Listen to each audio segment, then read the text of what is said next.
Welcome to Man Does Tech, where I solve the problems you didn't even know you had. You begin by confirming essentials. Plug in power, connect a keyboard, and ensure you can sign in as an administrator. This prevents interruptions. Once done, prepare your recovery USB or Windows 10 installation media. You'll need it if automatic recovery fails. Make sure to save work and close apps to avoid data loss. Next, you'll restart into the advanced startup environment. This lets Windows present repair options without booting the normal desktop, which is why we start here. You now trigger Advanced Startup. From Settings, go to Update and Security, Recovery, and click Restart Now. This cleanly loads the recovery menu. If you prefer a quicker key combo, hold Shift and click Restart from the Start menu to get the same result.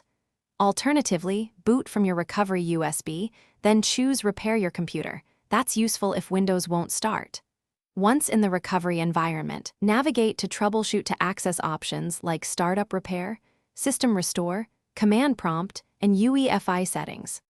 You finish by choosing the appropriate tool. Try Startup Repair first to fix boot issues automatically, and then use System Restore to roll back recent changes if repair fails. For deeper fixes, open Command Prompt and run bootrec/fixmr, bootrec/fixboot, and bootrec/rebuild to repair boot records. These commands fix common corruption.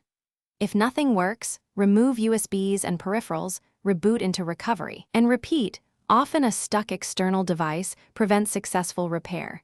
That simple troubleshooting step saves time. Thanks for watching. If you found this helpful, don't forget to like and subscribe.